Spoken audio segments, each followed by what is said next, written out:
Voilà. Et donc, d'autres vont rencontrer des marabouts, des magiciens. Ils vont aller rencontrer des hommes, voilà, pour leur apporter une certaine puissance, une certaine force, et où on va leur parler de protection. D'autres, on va leur parler de protection. Et en fait, euh, ils oublient que le seul qui protège, c'est le Seigneur. À part le Seigneur, il n'y a personne d'autre qui peut nous protéger. Et, euh, et lorsque ces personnes-là vont accepter le Seigneur, forcément, comme ce monsieur-là, qui était voilà, près de la mer, eh bien, plus personne ne pouvait l'arrêter, plus personne ne pouvait le tenir. Et on nous dit qu'il avait sa demeure dans les sépulcres, donc là où il y avait des tombeaux, hein, dans le cimetière ou les cimetières. Et personne ne pouvait l'arrêter. Alors comment donc on voit bien qu'il était attiré par la mort. Nous savons que celui qui est derrière la mort, c'est le diable. Voilà. C'est Satan lui-même. Ce sont ces démons, le royaume de la mort, le royaume des ténèbres. C'est la mort. Voilà.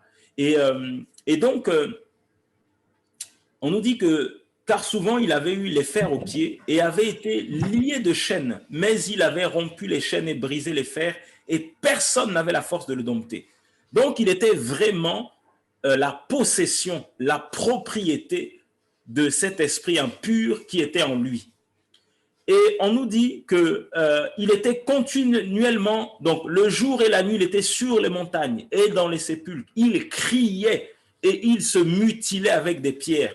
En fait, il ne se contrôlait plus. En lui, il n'y avait plus aucun contrôle. Et c'est pour ça, frères et sœurs, que quand un homme ou une femme commence à dire « c'est plus fort que moi, je n'arrive pas à me retenir, je n'arrive pas à arrêter, je n'arrive pas… » Voilà, c'est que tu es esclave de quelque chose. Tu es esclave, tu es la propriété de quelqu'un. Est-ce que c'est le Seigneur? Le Seigneur ne conduit pas l'homme à transgresser, à violer la Torah, violer les Écritures, violer la parole. Le péché, c'est la violation, la transgression de la Torah, la transgression de la parole. C'est ce qu'on appelle le péché. C'est-à-dire à chaque fois que volontairement tu vas transgresser, aller au-delà de la parole, qui te dit ne vole pas mais tu vas voler, qui te dit dépose ceci, comme nous avions parlé la dernière fois, de prendre des choses sur son lieu de travail. Et Habakkuk va dire, le malheur est celui qui accumule des biens qui ne lui appartiennent pas. Donc c'est une malédiction. Habakkuk, je crois 2 ou 3 en parlent. Le malheur est sur celui qui accumule des biens qui ne lui appartiennent pas. Le malheur est sur celui qui bâtit des villes au prix du sang. Donc, quand nous violons volontairement, nous violons la Torah, violons les Écritures, volontairement, c'est que nous pratiquons le péché. Et celui qui est le père du péché, l'initiateur, celui qui pousse à pratiquer le péché, ben c'est le diable. C'est le diable derrière, ces démons qui sont derrière. Et cet homme-là, eh ben, il était totalement conduit, totalement contrôlé par les puissances occultes. Et malheureusement, mais dans la vie de tous les jours, avec, comme je disais, les sciences orientales, avec les méditations, avec voilà, les sciences occultes, avec l'envie de réussir dans la vie, avec l'envie de monter des échelons, d'être promu. Certains vont faire des rencontres qu'ils n'auraient pas dû faire. Certains vont livrer leur âme au diable sans en avoir conscience, à cause de la dignité, à cause voilà, des honneurs, à cause de la célébrité, c'est le mot que j'ai, à cause de la célébrité, certains vont livrer leur vie au diable. Et lorsque ces personnes-là vont accepter le Seigneur, le Seigneur va les libérer. Et c'est ce qui est arrivé dans la vie de cet homme-là.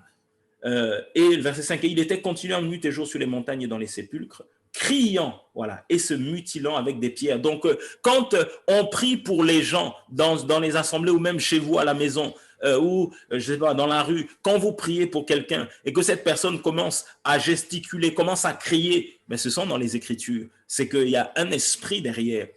Il y a un esprit. Et des fois, certains aujourd'hui, malheureusement la religiosité, dans l'égarement par rapport à la parole, certains refusent cela. Le diable existe, les démons existent et il y a des hommes et des femmes qui sont possédés. Mais quand vous lisez ce texte, on ne nous dit pas que ce monsieur-là était avec le Seigneur. Par contre, on va nous dire, mais ayant vu Yahushua de loin. Alors, il a vu qui? Il a vu le Seigneur.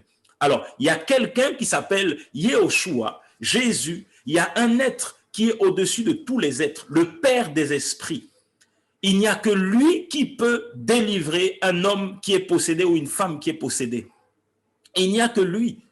Il y a un mais ici. Depuis le début, il n'y a pas eu de mais. Ouais, on nous dit qu'il était, il avait sa demeure dans les sépulcres, personne ne pouvait l'arrêter, ne pouvait le lier, même avec des chaînes, il avait brisé les chaînes, tout ça, il avait arraché. Mais, le verset 6 dit mais.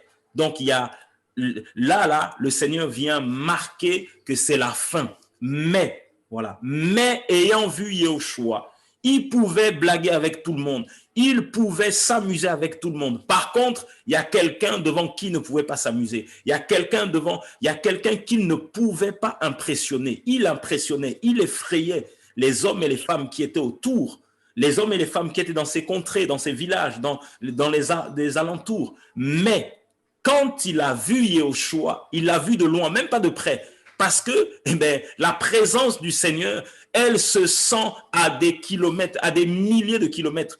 Même si tu es au Cameroun, toi qui entends ce matin, tu sens la présence du Seigneur. Même si tu es en Guyane, aux États-Unis, peu importe, la présence du Seigneur, on la sent de loin.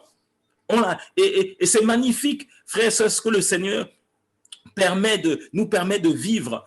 Eh ben, nous n'avons, quand on ne se voit pas, on peut être au téléphone, on peut être comme là sur Zoom, on peut être je ne sais où, voilà. Mais même le Seigneur ne tient pas compte de la distance parce qu'il est omniscient, il est omniprésent, il est partout. Donc, quand nous l'invoquons, s'il y a un esprit quelque part, cet esprit-là quitte la vie de la personne, cet esprit libère la vie de la personne parce que cet esprit sent la présence de Yahushua de loin. Et c'est ce qui s'est passé ici.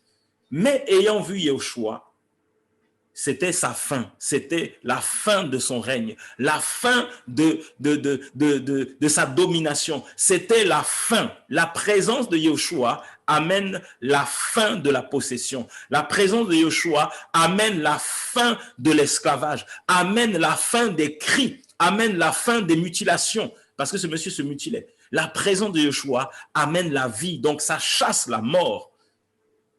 Il accourut et l'adora. La présence de Yahushua fait que tout genou fléchit à la mention du nom de Yahushua, à la vue de Yahushua, à tout genou fléchit et toute langue confesse. Là, on dit qu'il a couru parce qu'il a vu le maître. Parce que cet homme, au fond de lui, il savait qu'il était possédé. Mais quand il voulait être délivré, il ne pouvait pas parce qu'il n'y avait pas Yahushua. Il n'y avait que des charlatans autour de lui. Il n'y avait que des hommes remplis de connaissances autour de lui. Il n'y avait que des hommes remplis peut-être d'argent autour de lui. Il y avait peut-être que des hommes avares, des femmes séductrices autour de lui qui voulaient profiter de lui, profiter de son innocence, profiter de comment il était. Peut-être que certains voulaient profiter de sa violence pour faire de lui, voilà, un homme d'attraction, un animal d'attraction pour épater les gens. On lui mettait des chaînes. Peut-être qu'on voulait le parquer quelque part. Mais le Seigneur savait que son jour allait arriver et personne ne pouvait le parquer quelque part. Personne ne pouvait l'enfermer quelque part parce qu'il fallait qu'il rencontre Yahushua. Et quand il l'a aperçu de loin, il a couru. Et là, c'est l'esprit qui a saisi les jambes, le Saint-Esprit a saisi les jambes de ce monsieur et le Saint-Esprit l'a ramené au pied de Yahushua. Et c'est ce que nous voyons des fois quand certains prient. L'esprit qui saisit la personne qui était au fond, la ramène devant pour qu'elle fléchisse ses genoux et qu'elle adore Yahushua parce que tout genou fléchit et toute langue confesse qu'il est le Seigneur, notre Seigneur Yahushua et qu'il est le maître de tout. Et comme il dit que tout ce qui respire loue Yahweh. Voilà, tout ce qui respire. Et donc cet homme au fond de lui voulait la délivrance. Et donc il a commencé à adorer. Et c'est écrit, et criant, on dit d'abord qu'il a adoré. Et bizarrement, de façon contradictoire, juste après, on se dit, mais c'est paradoxal. Il a adoré le Seigneur et ensuite il a commencé à crier à grande voix. Donc là, ce n'était plus lui qui criait, ce sont les esprits. L'esprit impur. Qu'y a-t-il entre toi et moi? Yehoshua, fils d'Élohim. Le diable connaît le Seigneur. Les démons savent qui est le Seigneur. Et quand des hommes et des femmes sont remplis de Yehoshua, les démons ne peuvent pas rentrer dans sa vie parce qu'ils voient Yehoshua dans sa vie. C'est ce que nous lisons ici. Dès que les démons étaient dans le corps de cet homme et que cet homme, poussé par le Saint-Esprit, a couru et l'Esprit l'a ramené auprès de notre Seigneur, Yehoshua, notre Seigneur Jésus, et qu'il a commencé à adorer. Vous voyez l'adoration, la puissance de l'adoration. Ce monsieur voulait la délivrance, donc il a commencé à adorer. Quand il a commencé à adorer, eh bien, les esprits en lui ont commencé à se manifester.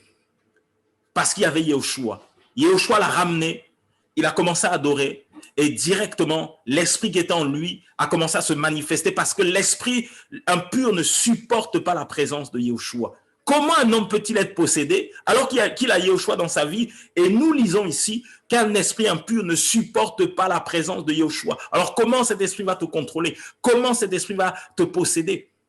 C'est pas possible. Et le Seigneur va lui dire, je te conjure au nom d'Élohim de ne pas me tourmenter. Voilà ce que, pardon, c'est l'esprit, c'est cet homme-là qui parle. Je te conjure au nom d'Élohim de ne pas me tourmenter. Car il lui disait, le Seigneur disait, sors de cet homme, esprit impur. Sors. Alors, frères et sœurs, quand nous lisons ce texte, les Écritures nous enseignent une chose, c'est que cet homme avait un esprit impur en lui. Et qu'est-ce que le Seigneur va demander à cet esprit? Il va lui demander de sortir. Si le Seigneur lui demande de sortir de lui, ça veut dire que le Seigneur veut la délivrance de cet homme. Et quand nous voyons que cet homme a couru, poussé par l'esprit, a commencé à adorer, ne peut adorer que quelqu'un qui cherche le Seigneur. Que quelqu'un qui a besoin du Seigneur, mais dont la vie n'est pas correcte devant le Seigneur.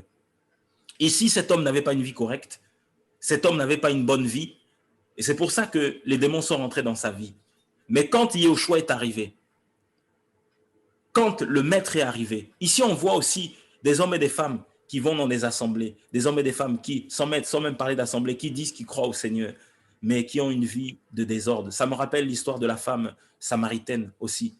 Cette femme qui dit, voilà, à notre Seigneur dans Jean 4, voilà que nos pères ont adoré, voilà, ici c'est le puits de Jacob. Donc elle avait la connaissance de la parole. Mais regardez la vie de cet homme. Le Seigneur va lui dire, va chercher ton mari. Où est ton mari? Cette femme va dire, celui avec qui je suis n'est pas mon mari.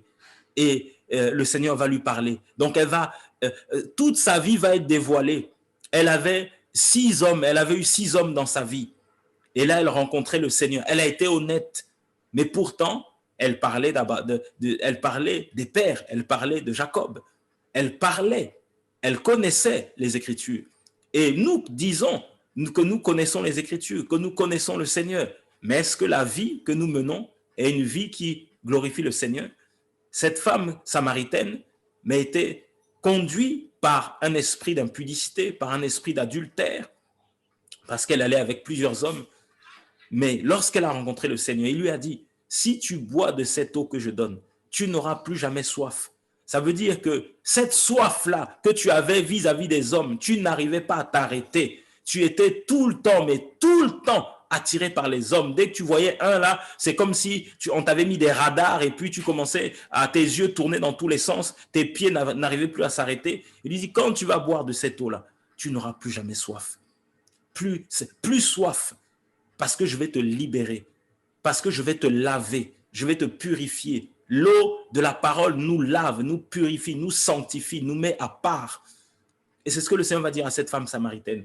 Et ici, le Seigneur va dire à cet homme, à cet esprit-là, sors de cet homme, esprit impur. Et il lui demanda, quel est ton nom? Donc le Seigneur prie pour que l'esprit qui est dans cette personne sorte de lui. Et quand l'esprit sort, c'est maintenant le Seigneur qui règne. Et il lui demanda, quel est ton nom? Et il répondit, Légion est mon nom, parce que nous sommes beaucoup. Et il le suppliait avec insistance de ne pas les envoyer hors de cette contrée. Or, il y avait là, vers les montagnes, un grand troupeau de pourceaux qui paissaient. Et tous ces démons le suppliaient en disant, envoie-nous dans les pourceaux. Alors, on nous explique ici que le Seigneur va demander le nom. Il n'y avait pas un esprit. Pourtant, au début, on a parlé d'un esprit. Mais quand vous descendez au fur et à mesure dans la lecture, on nous fait comprendre qu'il y avait une légion. Il y avait plusieurs démons dans la vie de cet homme. Et quand vous regardez légion ici, une légion romaine contenait entre 3000 et 6000 soldats. C'est d'autant de démons que cet homme était possédé. Alors vous voyez le nombre de démons qu'il y avait dans sa vie. Comment les gens pouvaient-ils le retenir? C'est pour ça qu'il brisait les chaînes. C'est pour ça qu'il brisait tout ce qui... Personne ne pouvait le retenir parce que il y avait tant de démons dans sa vie. Et cet esprit-là qui parlait au travers de lui, va supplier le Seigneur de ne pas les envoyer hors de cette contrée et cet esprit a supplié le Seigneur de les envoyer dans les troupeaux qui étaient là. Et la parole dit que tous ces démons le suppliaient, disant envoie-nous dans les pourceaux afin que nous entrions en eux. En fait, nous comprenons ici que un esprit impur cherche toujours un corps pour y habiter. Et c'est pour ça que quand nous lisons cette histoire, nous comprenons, mais il y a aussi des animaux qui sont possédés. Il y a aussi des animaux qui peuvent être possédés. C'est ce que les Écritures nous disent. Non seulement les humains, mais des animaux aussi sont possédés. Et sont possédés parce qu'on va les stimuler. Quand on voit par exemple des chiens voilà, qu'on stimule simplement à la guerre, à se battre, tout ça. Mais en fait, on stimule en eux, on est en train de provoquer en eux, et derrière sont des esprits compliqués qui rentrent dans leur vie. Et derrière, ils attaquent. Dès qu'ils voient quelqu'un, ils ont pour objectif de tuer, de détruire. Ça, c'est le diable qui est derrière.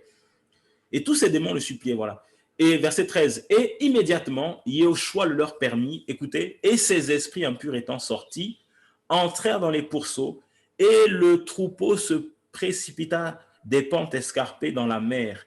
Donc, quand le troupeau va dans la mer, c'est pour mourir. Donc, le diable a pour objectif, lorsqu'il possède quelqu'un, c'est de l'amener à la mort. C'est pour ça que Jacques 4, 7 nous dit, soumettez-vous donc à Elohim, résistez au diable et il fuira loin de vous. Il va fuir, mais il faut d'abord se soumettre au Seigneur. C'est ce qu'a fait cet homme. Dans son fort intérieur, dans son âme, il avait besoin de délivrance. Mais dans son corps, dans son esprit, il était possédé par un esprit impur. Donc en fait, ses mains, ses pieds étaient guidés. C'est comme s'il était télécommandé, téléguidé par des puissances occultes. Mais dans son fort intérieur, il criait au Seigneur, il avait besoin de délivrance. C'est pour ça que le Seigneur est allé le délivrer. Au fond de lui. Alors, je vais couper le micro de la personne qui a laissé son micro ouvert parce que ça dérange. Donc, s'il y a d'autres personnes, s'il vous plaît, vous pouvez couper vos micros parce que, voilà, pour qu'on puisse partager ensemble. Vraiment, ayons le respect du Seigneur, s'il vous plaît. Voilà, nous sommes là pour partager la parole, pour partager ensemble, ayons vraiment le respect du Seigneur. Donc, voilà, si c'est une inattention, voilà, soyons vraiment prudents, faisons attention, mais voilà, n'amenons pas de distraction, s'il vous plaît. Et donc, voilà ce que cet homme-là va faire. Voilà ce que le Seigneur va faire. Donc, en continuant, voilà, donc les 2000 pourceaux se sont noyés dans la mer. Et il est écrit que ceux qui faisaient paître les troupes, donc les bergers, lorsqu'ils ont vu cela, ils se sont enfuis. Ils sont allés répandre la nouvelle dans la ville et dans les campagnes. Et ils sortirent pour voir ce qui était arrivé. Et ils arrivaient auprès de Yehoshua et ils voient le démoniaque. Celui qui avait eu la légion, il était comment? Il était assis et vêtu. Et comment? Dans son bon sens. Et ils furent saisis de crainte. Voilà. Donc, vous voyez, la délivrance arrive. Ce monsieur-là a retrouvé son bon sens. Il n'était plus debout en train de crier, mais il était assis. Et la parole dit qu'il était habillé. Ça veut dire que quand Yehoshua est venu, il était nu. Quand ces hommes-là le voyaient, il était nu. Mais quand le Seigneur arrive pour le délivrer, il lui remet ses vêtements. Le monsieur remet ses vêtements et il retrouve son bon sens. Voilà. Et ils se mirent à le supplier de quitter leur territoire. Verset 17. Et comme il montait dans le bateau, celui qui avait été démoniaque, regardez, hein, celui qui avait quoi? était démoniaque. Voilà ce que la parole dit. Ça veut dire qu'il n'était plus démoniaque. Yahushua arrive, le libère, le délivre. Quand quelqu'un rencontre le Seigneur, la délivrance est là. La délivrance, en fait, ce qu'il faut aussi qu'on se dise, c'est que la délivrance, c'est pas forcément que tu vas te mettre à crier. Parce que le Seigneur peut aussi te délivrer et les esprits partent en silence. Combien ont accepté le Seigneur et quand on a prié pour eux parce que voilà, ils sentaient une oppression, ils sentaient quelque chose, mais ils ne sont pas tombés, ils n'ont pas poussé des cris, mais le Seigneur les a libérés simplement parce que les esprits partent aussi dans le silence. Voilà, donc le Seigneur fait comme il veut. Le Seigneur fait comme il veut. Il n'y a pas de méthode, il n'y a pas de règles particulières. Ici, nous avons le cas de cet homme-là qui était possédé par une légion, qui criait, qui voilà, se mutilait, ainsi de suite. Mais le Seigneur aussi délivre et les esprits partent dans le silence.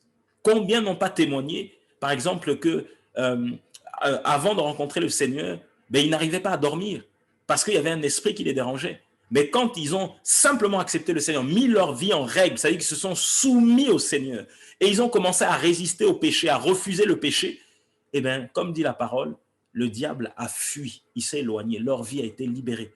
Voilà. Et aujourd'hui, ben, ils arrivent à dormir tranquillement, dormir en paix, dormir sereinement, mais jamais ils sont tombés, jamais ils n'ont poussé de cris, mais ce qui les possédait, c'est parti tout seul. Les chaînes ont été brisées, les liens ont été brisés et ils sont libres. Pourquoi? Parce qu'ils ont rencontré Yahushua. Et on nous dit que cet homme-là, il se mit à...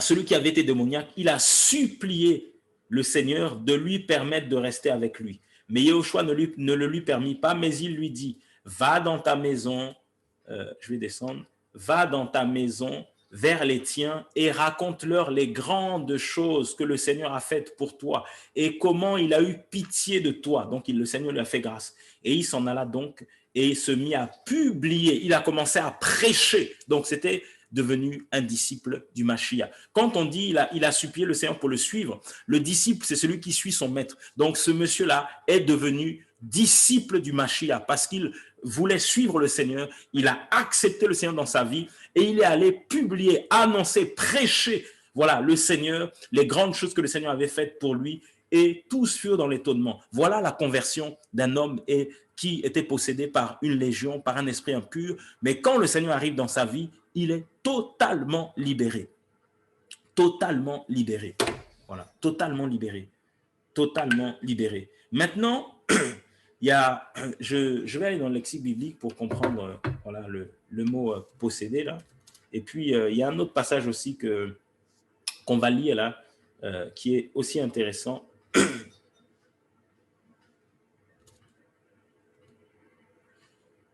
Non, c'est pas ça.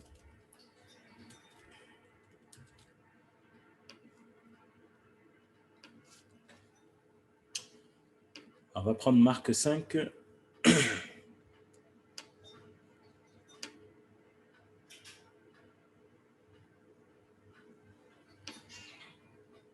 On va mettre du verset Marc 5. On va mettre du verset 1er au verset 2.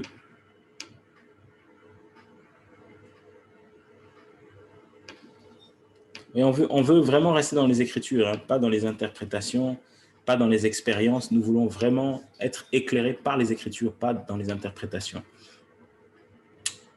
Pourquoi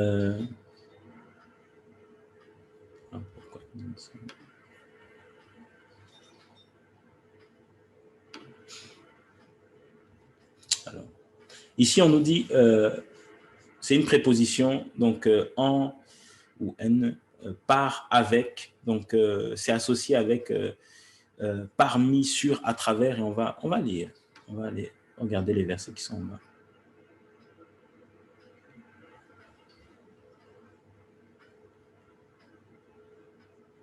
On a entendu des cris à Rama, on va reprendre, voilà, on va, en ce temps-là apparu, quand Hérode fut mort, voici un ange du Seigneur apparu en songe à Joseph en Égypte. Voilà, il y a plusieurs versets qui ramènent à ça. Et je pense qu'on va retrouver Marc 5, là, qu'on a lu tout à l'heure. Je vais descendre.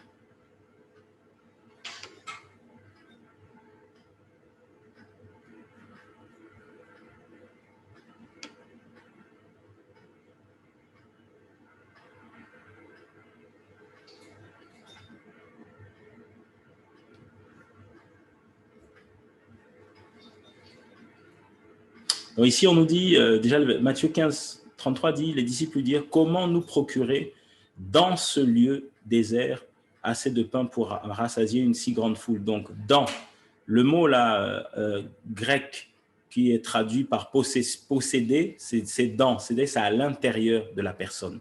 Donc, c'est en, donc, donc c'est dans la personne. Voilà. Donc, ou en la personne aussi. Hein.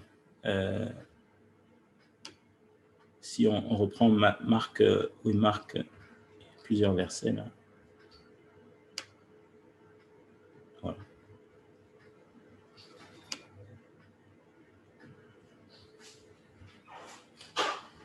Et c'est voilà. Donc voilà, c'est aussi traduit ici dans ce qu'on a lu. Hein. Aussitôt que Jésus fut hors de la barque, il vint au-devant de lui un homme sortant des sépulcres et possédé. Donc l'esprit était en lui, voilà. Il était en cette personne, dans cette personne, et il contrôlait cette personne.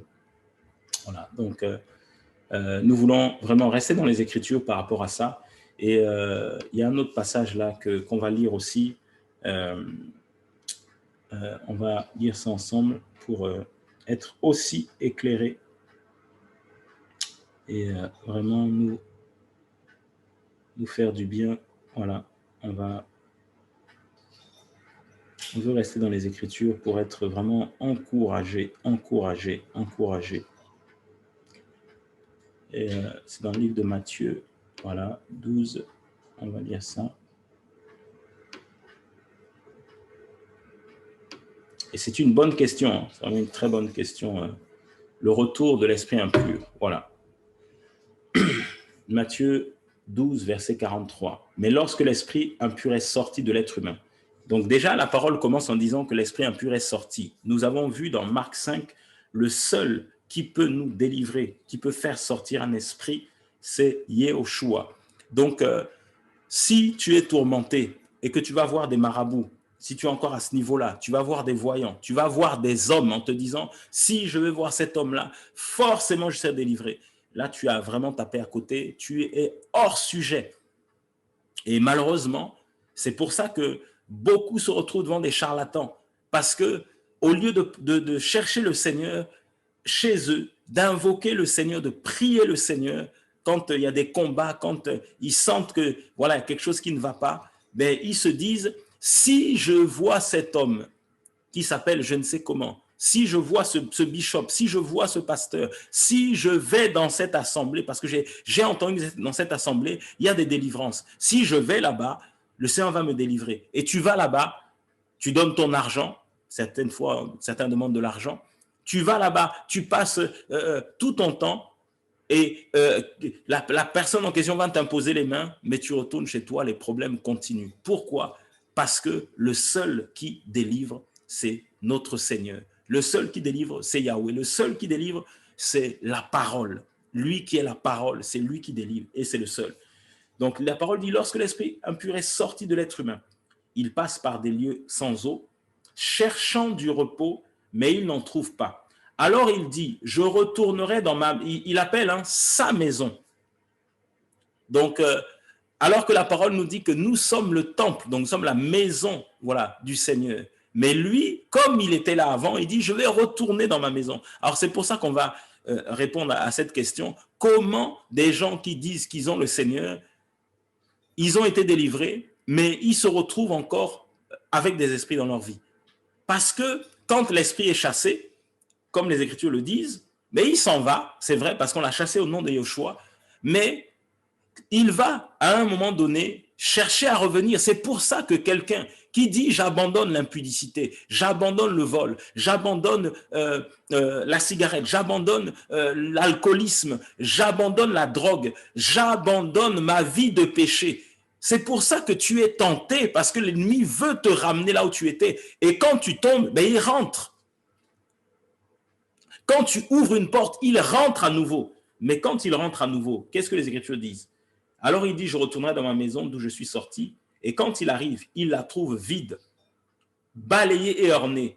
Quand le Seigneur arrive dans ta vie et que, quand nous l'avons lu tout à l'heure, Marc 5, quand le Seigneur a chassé cette légion, ben le Seigneur a rendu la vie de cet homme pure. C'est pour ça qu'on nous dit qu'il s'est assis, il a arrêté de crier, et cet homme s'est habillé, il a retrouvé le bon sens, comme disent les Écritures, parce que la maison a été nettoyée. L'Esprit du Seigneur, le Seigneur lui-même, a nettoyé la vie de cet homme, purifié, sanctifié. Quand on nettoie, c'est qu'on purifie, on sanctifie. Le Seigneur a mis à part cet homme-là. Comme le Seigneur nous met à part, nous purifie, nous sanctifie. Et ici, on nous dit que cet esprit-là, il arrive, il voit la maison. Il n'est pas dans la maison, il voit de l'extérieur. Et ce qu'on appelle l'oppression. C'est pour ça que tu es oppressé par des pensées impures, par des pensées mauvaises, par tu as une colère, je sais pas comment, tu étais dans une colère avant, je sais pas comment, où tu balançais des assiettes, voilà, c'était une colère où tu n'arrivais pas à te maîtriser, le Seigneur t'a délivré de ça, mais à certains moments, tu sens que dès que ça chauffe, ça veut revenir, mais c'est le Seigneur qui t'arrête, parce que tu es accompagné par le Seigneur. Et à chaque fois que tu veux prendre cette chaise-là, que tu veux prendre, je sais pas moi, cet objet, à chaque fois, le Seigneur te dit, dépose ça. Et tu déposes. C'est ce qu'on appelle l'oppression. À chaque fois que il y a toi qui étais grossier, qui insultait à chaque fois, qui avait des paroles bizarres dans ta bouche, quand il y a des situations, tu as envie de sortir des mots, tu as envie de parler, mais le Seigneur te dit, tais-toi. Tu te retiens, ça boue en toi, tu es en train de bouillir, tu dis, j'ai envie de... Et c'est des pensées qui arrivent, et puis le Seigneur te dit, stop, tu laisses. Et le feu là étranger qui arrivait s'éteint. Le feu étranger qui allait se manifester, la claque là qui allait partir, le coup qui allait partir, toi qui aimais les bagarres, les violences, tout ça là, ça allait partir, mais comme tu as rencontré Yehoshua et que Yehoshua te possède, nous sommes possédés par Yehoshua, nous sommes contrôlés par Yehoshua, nous sommes esclaves de Yehoshua. Ça veut dire qu'on ne peut rien faire pour ceux qui l'aiment vraiment, pour ceux qui l'ont vraiment accepté dans leur vie. Mais en fait, nous sommes contrôlés par Yehoshua. C'est pour ça que tu n'arrives plus. C'est pour ça que tu es retenu. Il y a un passage qui me vient. Je vais terminer ça. Il y a un autre passage qui vient là. Et quand il arrive, il la trouve vide, balayée et ornée. Alors il s'en va et prend avec lui 7 autres esprits plus méchants que lui-même. C'est pour ça que la situation de celui qui tombe là où il était, qui retombe, pardon, de là où il était sorti, sa situation est pire. C'est pour ça que beaucoup n'arrivent plus à sortir de là parce que c'est compliqué, parce que leur situation est pire. Parce que celui qui a été chassé revient avec, les Écritures disent, 7 autres esprits plus méchants que lui-même. Et ils y entrent et s'y établissent. Et la dernière condition de cet homme est pire que la première. Rappelez-vous, dans les Écritures, le Seigneur va dire quelque chose à cette femme adultère qu'il avait libérée et à d'autres. Va et ne pêche plus. Va et ne pêche plus. Parce que le Seigneur sait que si tu pêches, tu retombes dans la même chose. Voilà ce qui va se passer. Ta condition sera pire. Un frère était un prophète, un jeune de banlieue qui était prophète, que le Seigneur utilisait puissamment en région parisienne. Le Seigneur l'utilisait puissamment. Frère, quand l'égarement est rentré, quand le coup raide s'est manifesté, il est devenu un homme au cou raide, il n'écoutait plus. Aujourd'hui, c'est un homme qui... il a commencé il y a quelques années à menacer les frères, à montrer qu'il avait une arme bien tatouée, retourner dans toutes ces musiques-là, le rap et toutes les musiques qu'il avait dénoncées. Parce que le diable savait d'où il venait. L'ennemi savait d'où il venait. Et aujourd'hui, sa condition est pire qu'avant. Pire. Ce sont les Écritures qui s'accomplissent. Parce que il a chassé des démons. Et c'est ce que nous faisons. Nous chassons les démons, frère. Les démons que nous sommes en train de chasser, si tu n'es pas prêt, si tu sais que ta vie n'est pas en règle, attention à ce que tu fais. Parce que derrière, beaucoup ont témoigné, beaucoup témoignent. Oui, j'ai été prié là-bas et chez moi, certains viennent en courant où je n'arrive plus à dormir. Mais qui t'a envoyé? Les 7 fils, les fils de Sheva, hein, comme dit la parole. L'esprit qui possédait cet homme les a bien bastonnés et ils sont partis déshabillés, dénudés, nus.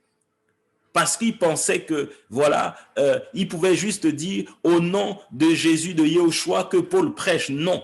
Paul prêchait Yehoshua, mais il avait Yehoshua dans sa vie. Eux, ils n'avaient pas Yehoshua. Ils pensaient que c'était une méthode. Mais comme leur vie n'était pas en règle, mais les esprits se sont levés, les ont bastonnés, ont utilisé cet homme-là, ont utilisé les mains de cet homme, les pieds de cet homme, il les a bastonnés, simplement. Et c'est pour ça que certains se retrouvent dans des situations pires, parce que le diable se souvient. Ah ok, tu prêchais, tu disais ça, ok, tu nous as chassés, mais maintenant on va bien s'occuper de toi. Et c'est pour ça que, pourquoi Jacques 4,7 nous dit que soumettez-vous donc à Elohim, résistez. Pourquoi la Bible dit résister? Si on parle de résistance, ça veut dire que l'ennemi viendra toujours te chercher. Ça veut dire que les démons, et c'est ce qui est écrit ici, hein, il dit je retournerai. Donc ça veut dire que le diable va chercher à retourner dans ta vie. L'ennemi va chercher à rentrer dans ta vie. Il n'est plus à l'intérieur, maintenant il est à l'extérieur, ce qu'on appelle l'oppression. Et beaucoup sont oppressés. Tu es oppressé par des pensées des femmes, par des pensées des hommes. Quand tu vois une femme, un homme, comme quelqu'un disait, voilà, quand je suis dans l'assemblée, je vois le frère prêcher, annoncer la parole, et mes yeux ne regardent que derrière, mes yeux ne regardent que devant. Quelqu'un a confessé ça, et plusieurs même ont confessé des choses comme ça, et on a prié. Non, voilà, vous rentrez vous êtes là en train de prier ensemble, vous voyez que la personne, au lieu de prier avec vous, fermer les yeux, prier avec vous, vraiment louer, chanter le Seigneur, ben cette personne, quand vous ouvrez vos maisons là, la personne est en train de regarder ce qu'il y a chez vous, elle regarde la télé, elle regarde le téléphone, elle regarde les murs, les couleurs, elle de tout regarder, et elle dit, mais c'est plus fort que moi, je n'arrive pas à me retenir. Mais elle a un problème, parce que des portes sont ouvertes, au lieu de fermer tes yeux, au lieu de rentrer dans la prière comme les autres, et au lieu de refuser cette oppression qui arrive, qui te dit, regarde, convoite le mari, regarde comment est son mari, regarde comment est sa femme, regarde comment sont ses enfants, regarde comment ils sont habillés, regarde comment est leur maison, regarde leur travail. Le Seigneur, au lieu d'écouter le Seigneur, mais tu rentres, mais tu ouvres des portes. Et c'est pour ça que dans Genèse, le Seigneur va dire quelque chose dans Genèse, il va parler à Caïn ou Caïn.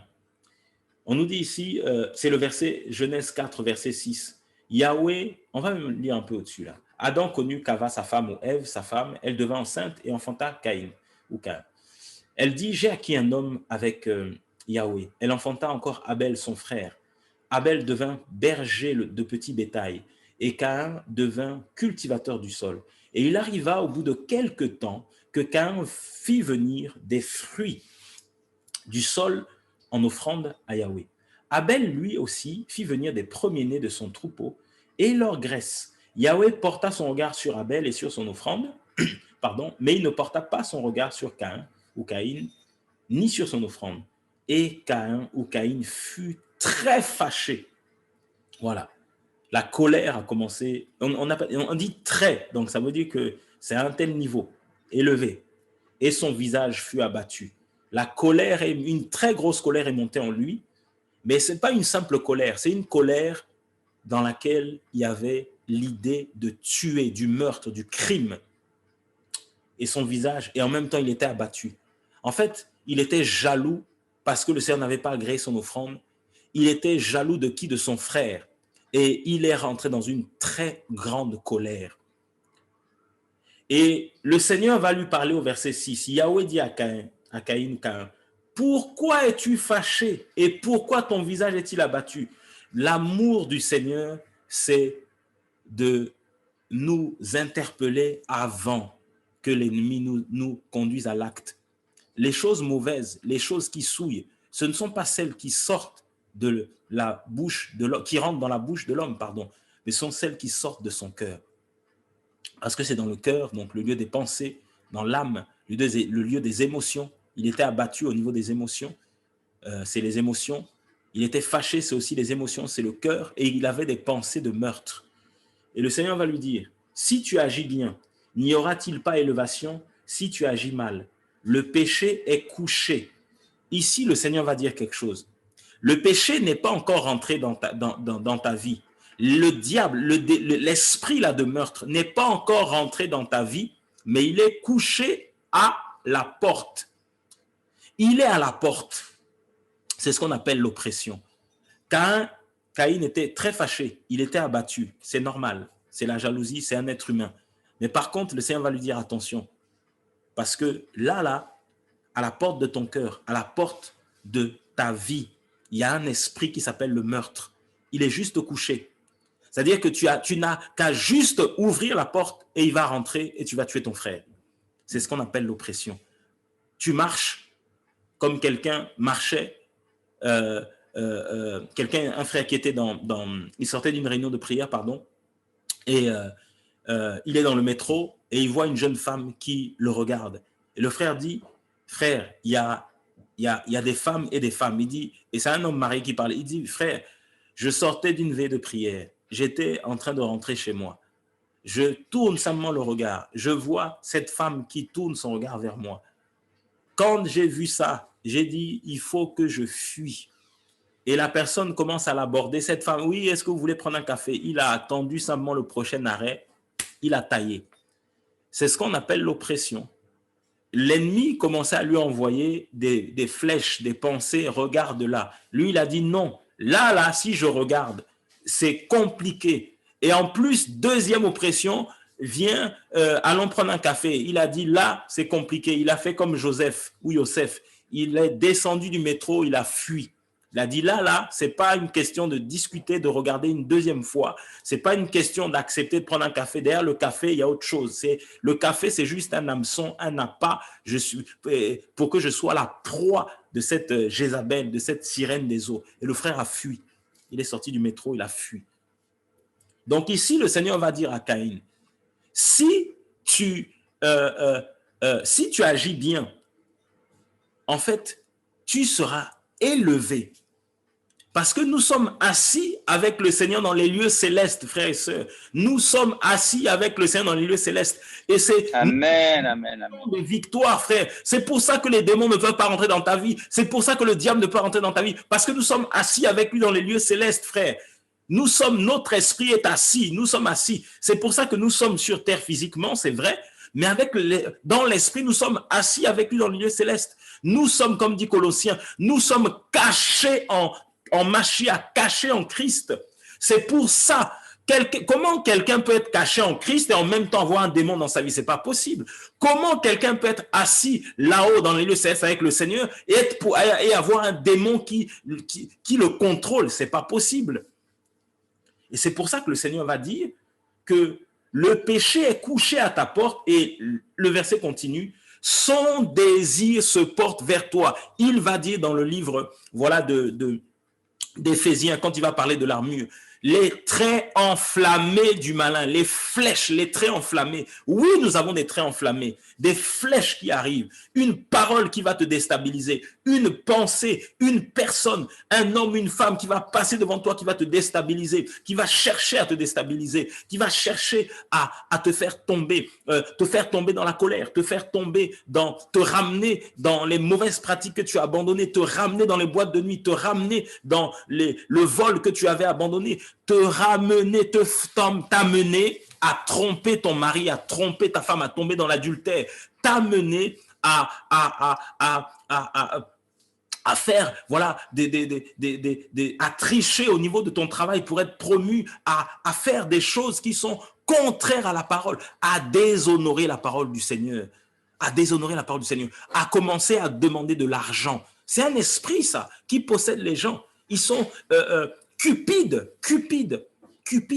La parole est détournée parce que l'objectif, c'est avoir de l'argent. Avoir de l'argent. Comme cette vidéo qu'un frère m'a envoyée où ce prédicateur va dire, voilà, il y a des gens ici dans la salle, le Seigneur me dit que il y a quelqu'un qui a l'argent de son loyer, voilà, dans la salle, le Seigneur te dit de l'emmener. Il y a un autre qui a $30, le Seigneur te dit de l'emmener. Il y a un autre, voilà, tu avais prévu de faire tel projet, le Seigneur te dit d'emmener. C'est du vol, parce qu'il y a un esprit de cupidité. Parce que, quand ces hommes et ces femmes qui se disent soi-disant éminents prédicateurs, quand ils passent ils voient les belles voitures, ils voient les vêtements, ils sont attirés, c'est l'oppression, et derrière, ils cèdent et ils tombent dedans parce qu'ils ne veulent pas travailler aussi. Alors que Paulos va dire que mes mains ont pourvu à mes besoins et aux besoins de ceux qui étaient avec moi. Il était faiseur de tentes. Donc, ils n'ont rien compris à la parole, totalement déformé la parole. Et ça dépend des gens. Parce que ça, les gens regardent, voilà, que leur loyer ne sera pas payé, ils mettent la pression, frère, parce qu'il y a un esprit de cupidité. D'autres, comme une autre, voilà, une vidéo compliquée où on voit dans l'assemblée le pasteur en train de laver des gens dans la salle. Et il lave des femmes, pas des hommes, mais des femmes. C'est même pas une assemblée, c'est des sorciers, des véritables démons. Ils sont possédés. D'autres qui envoient des gens manger de l'herbe, ils sont possédés. Et ceux qui rentrent là sont aussi possédés. Possédés. C'est pour ça que le nom du Seigneur est blasphémé et que des fois vous dites oui, moi je crois au Seigneur, et ceux qui ne croient pas au Seigneur, comme dans une famille, un monsieur avait amené sa femme dans une assemblée, dans une ville à côté d'ici, et le pasteur de l'assemblée va détourner de l'argent, il va coucher avec des sœurs, et derrière, le monsieur devient totalement rebelle. Et quelques années après, sa femme accepte le Seigneur. Et quand sa femme perd un membre de la famille, nous sommes allés la soutenir. Elle dit, tu vois mon mari qui est là, ce monsieur-là, comment il aimait le Seigneur. Mais aujourd'hui, à cause de ce qui s'est passé dans l'assemblée là où on était, regarde, et nous étions là, comment le monsieur se moquait de nous, qui parlions du Seigneur. Il était en train de rigoler, de se moquer.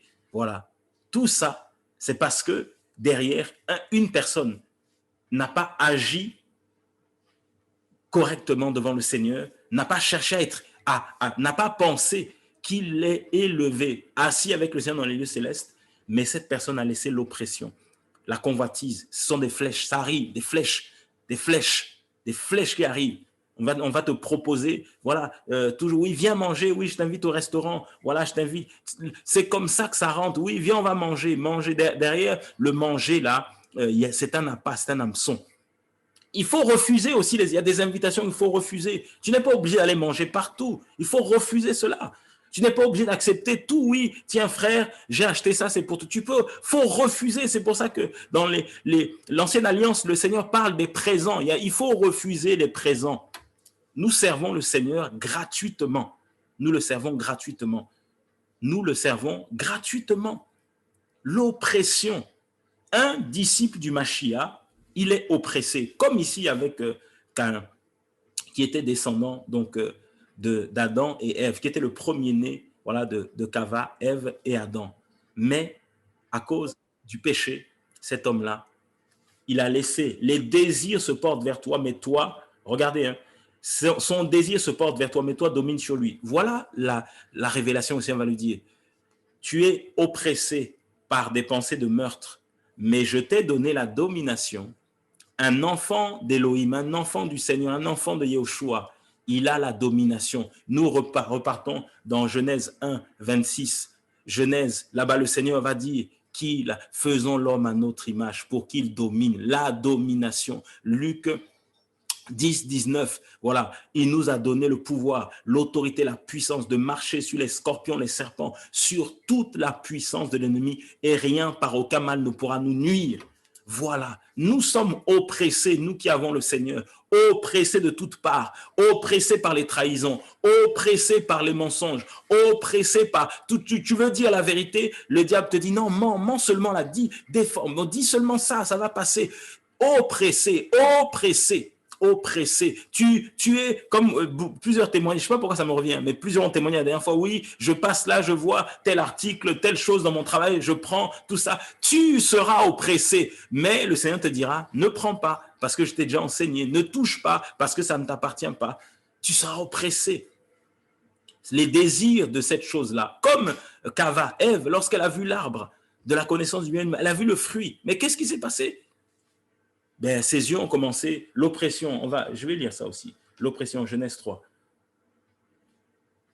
Ici, là, on nous dit, non, c'est pas ici, Genèse 3, monte un petit peu. La femme vit, Genèse 3, verset 6, la femme vit que l'arbre était bon, l'oppression, la femme vit que l'arbre était bon pour la nourriture, elle n'a même pas mangé, hein, mais elle commençait déjà à s'imaginer qu'elle mangeait l'arbre, qu'il était appétissant. Vous savez que rien qu'à la vue, les yeux là ont commencé. Voilà, c'est exactement la démonstration, l'explication de le péché couché à ta porte et ses désirs se portent vers toi, mais toi domine sur lui.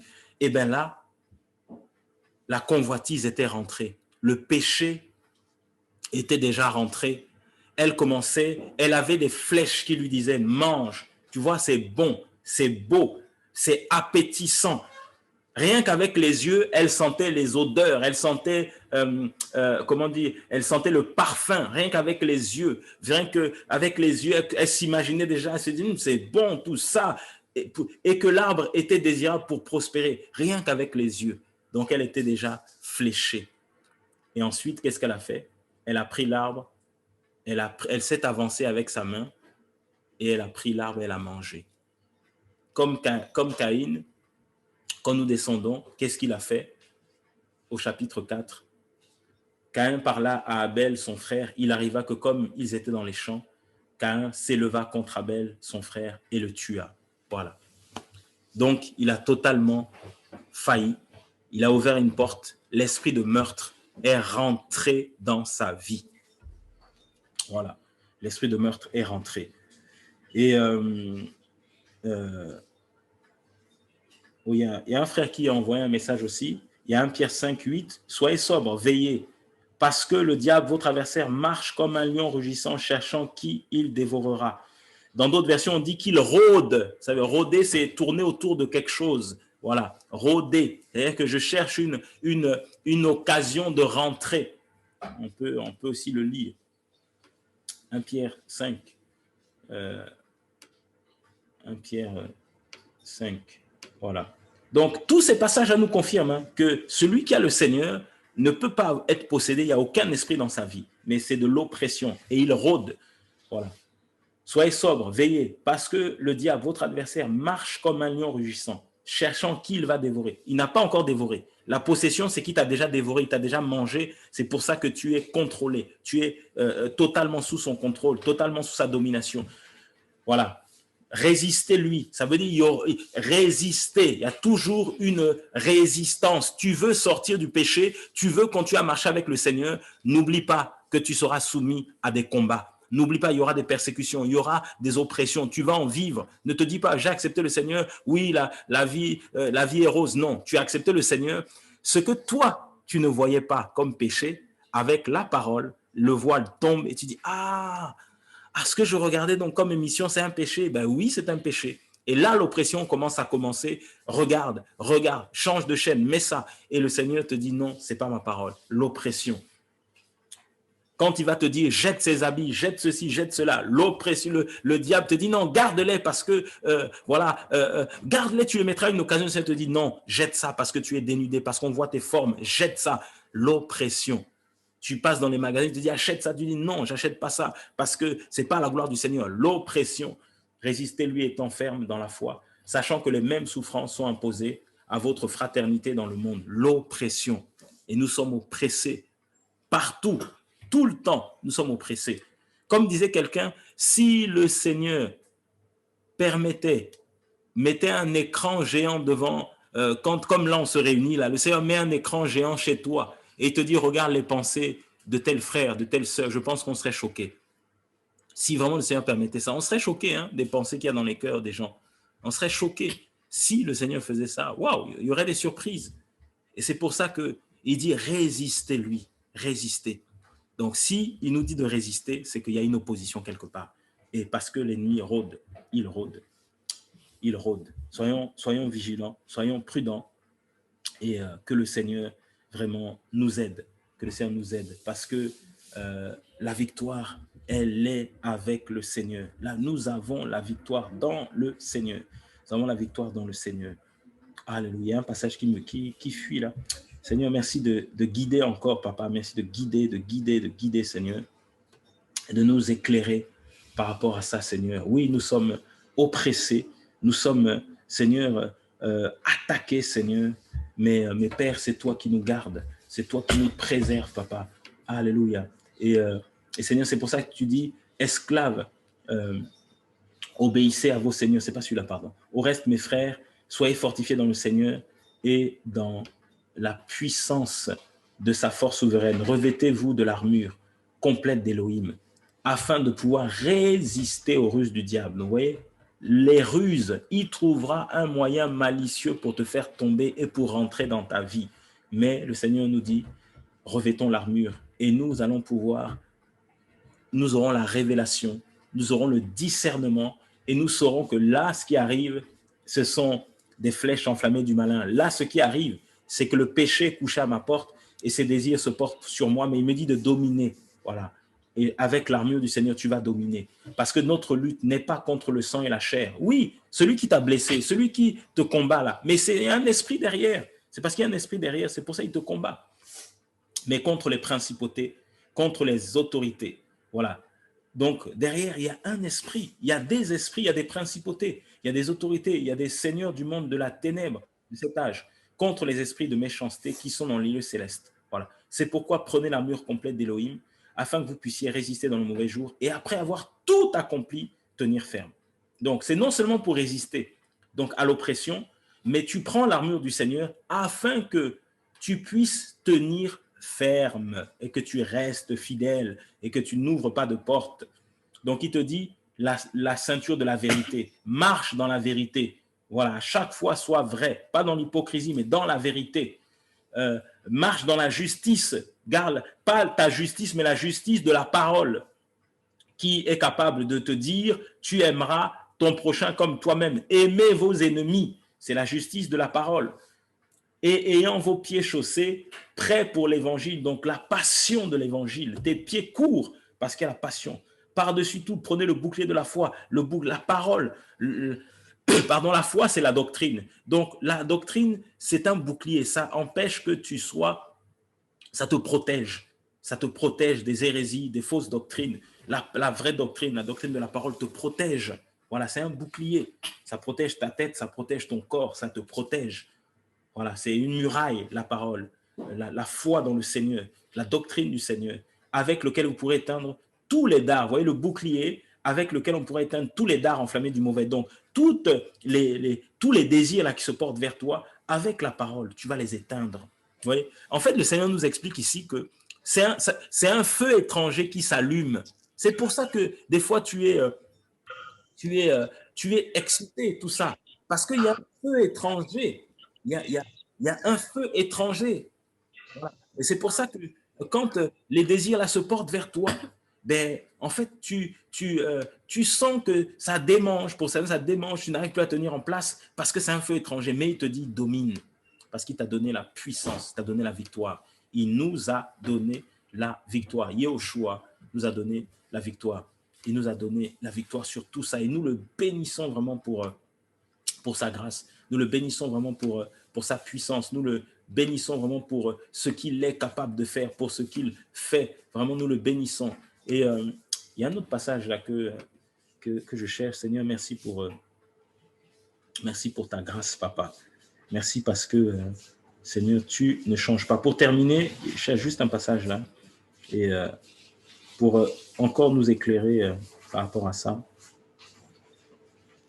Oh Seigneur, merci, merci, merci Papa. Merci Seigneur. Voilà, c'est Luc 22. Luc 22. Je vais lire ça. Je vais terminer par là. Luc 22. Et c'est à partir du verset 3. Or, la fête des pains sans levain, qu'on appelle Pâques, approchait.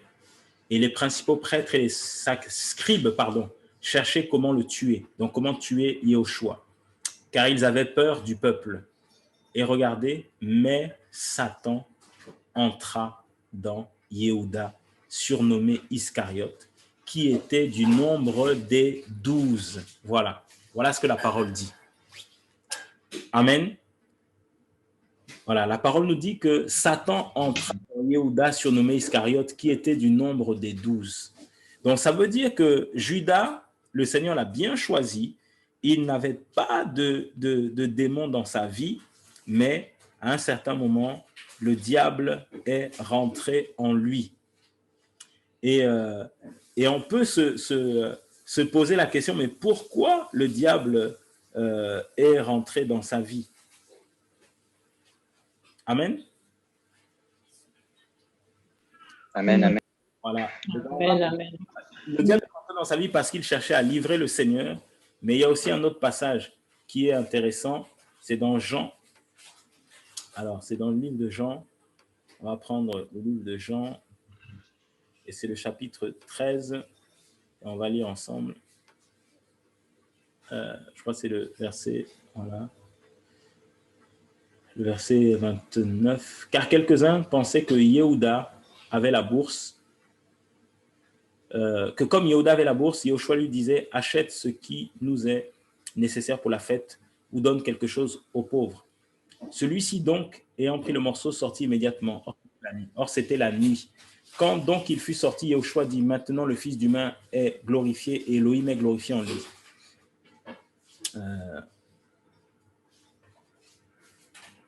Voilà. C'est ici, là, il dit, Yehoshua répond, c'est celui à qui je donnerai le morceau après l'avoir trempé. Et ayant trempé le morceau, il le donna à Yehuda Iscariote, fils de Shimon. Et après, voilà. Et après le morceau, Satan entra en lui. Yehoshua donc lui dit, ce que tu fais, fais-le au plus vite. Pourquoi Satan est rentré en lui? Parce que Yehuda avait décidé de livrer Yehoshua, tout simplement. Donc, comme il avait, c'est quelqu'un qui volait dans la bourse, c'est un voleur, c'est quelqu'un qui aimait donc l'argent, donc il avait déjà ouvert cette porte, il avait ouvert la porte parce qu'il volait, et derrière, il avait décidé de livrer le Seigneur. Et comme il avait décidé de le livrer, Satan est rentré dans sa vie. Donc nous avons encore une confirmation ici que quelqu'un qui marche avec le Seigneur, le diable n'est pas en lui, mais il est à l'extérieur et il est en train de l'oppresser. Il est en train de lui envoyer des flèches. Les désirs du péché sont en train de se porter vers cette personne. Mais dès que la personne baisse la garde, ben le péché rentre. Et cette personne-là est totalement livrée au diable. Et vraiment, c'est pour ça que Jacques va parler de la conception du péché. Voilà. Il va parler de la conception du péché. Que le Seigneur, lui, voilà, ne nous tente jamais, mais chacun est tenté, Jacques 1, verset 14, mais chacun est tenté quand il est attiré et attrapé avec un appât. Oui, il est bien ce passage-là aussi, Jacques. Et je vais terminer là. Jacques 1, à partir du verset, voilà, verset 14, 13 même. Voilà. Que personne, lorsqu'il est tenté, ne dit « je suis tenté par Elohim », car Elohim ne peut être tenté par le mal, mais aussi ne tente-t-il personne. Mais chacun est tenté quand il est, on l'a lu, hein, attiré. Le péché couché à ta porte, ses désirs se portent vers toi, donc ses désirs t'attirent. Et il est attrapé. Donc il est attrapé avec un appât. Et là, le péché est déjà rentré par sa propre convoitise. Caïn avait été attiré par le meurtre et il a été attrapé parce qu'il a accepté, il a conçu ça dans son cœur et derrière, il a tué son frère. Voilà. Après que la convoitise a conçu, elle enfante le péché. Le péché étant accompli engendre quoi? La mort. Voilà. Et donc, son frère est mort. Que le Seigneur soit béni pour cela et vraiment que le Seigneur nous aide vraiment par rapport à tout ça, frère, que le Seigneur nous aide. Donc, et c'est pour ça que le Seigneur va nous interpeller sur le fait de marcher avec lui, parce que si nous ne marchons pas avec lui, derrière, nous ouvrons des portes. Nous ouvrons des portes. Seigneur, aide-nous, papa. Seigneur, nous te prions vraiment.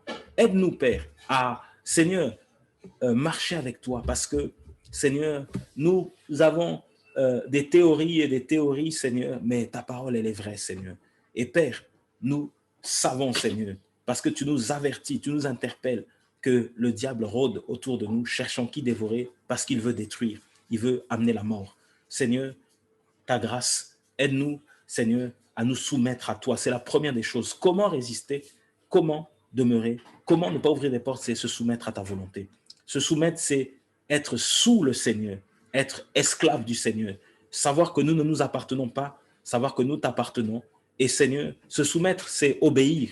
C'est écouter le Seigneur et obéir au Seigneur. Quand tu nous parles, que nos oreilles soient ouvertes et que nous soyons des observateurs de la Torah, de la parole, pas des auditeurs, mais des observateurs, des hommes et des femmes qui pratiquent et qui sont justifiés, qui sont assis là-haut dans les lieux célestes et qui sont cachés en Mashiach, comme dit le livre de Colossiens, qui sont cachés en toi. Père, et que Seigneur, là où il y a, Seigneur, une puissance occulte qui dérange un frère ou une sœur, que chacun mette sa vie en règle. La délivrance, Seigneur, c'est aussi Seigneur, lorsque nous mettons notre vie en règle, et Père, au nom de Yeshua, Seigneur, que ta main soit sur nous et que, Seigneur, tu nous rendes libres. Là où est le Fils, là où est la liberté, Seigneur. Oh oui, Seigneur. Et si le Fils nous a franchis, nous serons réellement libres. Si le Fils vous a franchi, vous serez réellement libres. Au nom de Yeshua. Amen. Voilà. Amen. Amen. Que son nom soit béni. Amen, amen. Amen. Amen, amen.